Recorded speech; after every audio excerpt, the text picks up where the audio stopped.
Welcome to Grow Money Solution. इस channel पर आप सभी का स्वागत है। निफ्टी 50 का ये 1 आवर का टाइम फ्रेम का चार्ट है। ऊपर की साइड में कर्सर आपको देख ही रहे होंगे, निफ्टी 50 का चार्ट है। हालांकि ये आपको पता ही है कि निफ्टी 50 नीचे की साइड में मूव कर ही रहा था काफ़ी टाइम से, ठीक है। फिर देन अप साइड में मूव कर रहा है फिलहाल के टाइम में, ठीक है। अब इसके सपोर्ट और रेजिस्टेंस मैं आपको बता दूंगा, अभी थोड़ी देर में बता देता हूँ।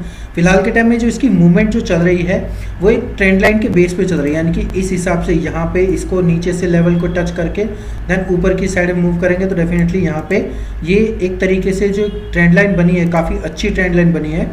तो ये जो ट्रेंड लाइन है, ये ट्रेंड लाइन आपको काम आ सकती है। हालांकि सपोर्ट रेजिस्टेंस ज़्यादा काम आते हैं, लेकिन ट्रेंड लाइन के बिहाव पे अगर आप ट्रेड करेंगे तो डेफिनेटली आपको थोड़ा और ज़्यादा, मतलब कह सकते हैं कि परसेंटेज में थोड़ा और ज़्यादा करेक्शन आ जाएगा, यानी कि करेक्ट आप रहेंगे, ठीक है। अब ये तो रही ट्रेंड लाइन के बिहाव पे। जैसे इस ट्रेंड लाइन को नीचे की साइड में ब्रेक करता है तो डेफिनेटली आपको सेल करना है, साथ में आपको सपोर्ट भी रखना है। अभी सपोर्ट रेजिस्टेंस मैं आपको बता देता हूँ। फिलहाल के टाइम में जो सपोर्ट रेजिस्टेंस रहेगा, ये ट्रेंड लाइन फिर दोबारा बना देता हूँ ताकि आपको समझ में आता रहे पूरी की पूरी तरह, ठीक है। ये ट्रेंड लाइन जो है फिलहाल के टाइम में जो आपको मैं दिखाना चाह रहा था वो सेम ट्रेंड लाइन के बेस पे ही काम कर रहा है। अब इसका जो सपोर्ट रहेगा वो सपोर्ट कौन सा रहेगा? सपोर्ट आपका ये रहने वाला है, आपका यही वाला जो मैं आपको ऑलरेडी पहले ही बता चुका हूँ कि 18,050 का है इसका सपोर्ट बनेगा, क्योंकि इसी के यहाँ पे नीचे की साइड में, फिर ऊपर की साइड में, फिर दोबारा नीचे की साइड में, एंड देन उसके बाद में ऊपर, एंड देन उसी के बिहाव पे ही ये ट्रेडिंग कर रहा है, यानी कि एक तरीके से ये कोण बनाया हुआ है, ठीक है। अब ये जो लेवल है फिलहाल के टाइम में नीचे की साइड का ध्यान रखना है, ऊपर की साइड में same as it is same आपको ध्यान रखना है 200 का लेवल, ठीक है। 200 का लेवल आपका रजिस्टेंस बना रहेगा, और वो क्यों बना रहेगा वो आपके सामने है। एक बार यहाँ टच करने की कोशिश की, वापस नीचे गिरा, यहाँ टच करके ऊपर की साइड में गया है 20-25 पॉइंट, फिर वापस नीचे की साइड में गिरा है। तो इस तरीके से आपको ये रजिस्टेंस आपको ध्यान में रखना पड़ेगा, ठीक है। तो ये चीज़ें आप ध्यान में रख सकते हैं। अब इसकी कॉल और पुट कौन सी बाय करनी है और कौन सी कॉल बाय करनी है और कौन सी पुट बाय करनी है, वो सारी चीज़ें मैं आपको बता देता हूँ। साथ ही अब इससे रिलेटेड स्टॉक के बारे में आपको बताएंगे। इससे रिलेटेड स्टॉक रहेगा हमारा रिलायंस का। रिलायंस का आपको सामने ही है कि दिसंबर की शुरुआत से ही, जैसे कि आपको ये दिखाई दे रहा होगा कि यहाँ से लेके काफ़ी टाइम से ये नीचे की साइड में ही मूव कर रहा है। देन उसके बाद में अब ये थोड़ा थोड़ा ऊपर की साइड में मूव करने लगा है।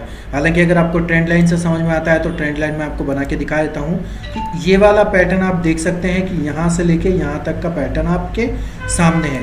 तो ये ट्रेंड लाइन आपके यहाँ पे आपको दिखाई दे रही है कि ये वाली ट्रेंड लाइन पूरे के पूरे मंथ की ट्रेंड लाइन है। तो इस हिसाब से अगर आप देखें तो फिलहाल के टाइम में ये एक बार जो ट्रेंड लाइन है वो यहाँ टच हुई, फिर यहाँ पे टच हुई है, फिर वापस नीचे की साइड में। तो अगेन अगर आप रिलायंस का बेस देखें तो वापस ये नीचे की साइड में जा सकता है। हालांकि अगर हम सपोर्ट रेजिस्टेंस का ध्यान रखेंगे तो डेफिनेटली आपको पता चल ही जाएगा कि कहाँ पे किस तरीके से कैसे सेल करना है और बाय करना है हमें। तो सपोर्ट रेजिस्टेंस का मैं आपको बता देता हूँ कि जैसे कि यहाँ पे है फिलहाल के टाइम में ऊपर की साइड में बनेगा आपका 2560 का रेजिस्टेंस बनेगा। हालांकि हमें ये इतना दूर का लेना नहीं है, तो हमें 55 तक का लेना है। 55 और 60 का 1-2 पॉइंट का है, दे सकते हैं 5 पॉइंट का, कोई बड़ी बात नहीं है। तो हालांकि ये 2560 का लेवल है। इस लेवल को आप देखेंगे तो डेफिनेटली काफ़ी पॉइंट ऑफ व्यू पे यहाँ पे एक, यहाँ पे और दूसरा यहाँ पे मतलब काफ़ी तेज़ी से नीचे गिरे हैं। तो अब नीचे की साइड में है, यहाँ पे एक सपोर्ट है। सपोर्ट तो आपका ये बन ही रहा है, 20 का है, 20 का थोड़ा दूर है, लेकिन थोड़ा सा नज़दीक का ले लेते हैं। ये 2530 का लेवल, 2530 का लेवल यहाँ पे काफ़ी टाइम तक कंसोलिडेशन हो रहा है, तो इस वजह से हम इसको सपोर्ट में ले लेते हैं। अब बात कर लेते हैं बैंक निफ्टी की कौन सी कॉल और कौन सी पुट, निफ्टी 50 की कौन सी कॉल और कौन सी पुट बाय करनी है आपको।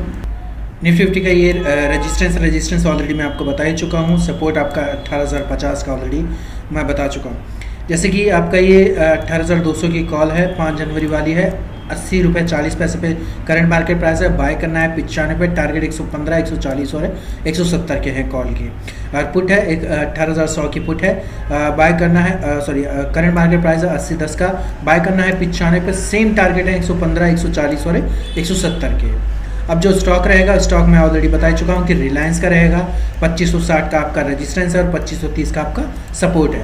2570, 2580 और 2600 के अपसाइड के टारगेट हैं, यानी ऊपर के 2520, 2530 और 2490 नीचे की साइड के टारगेट हैं डाउन साइड के। वीडियो अगर आपको अच्छा लगा वीडियो को लाइक कीजिए, चैनल को सब्सक्राइब कीजिए, साथ ही बेल आइकन को दबा लीजिए ताकि आने वाले वीडियो के नोटिफिकेशन आपको मिलते रहे।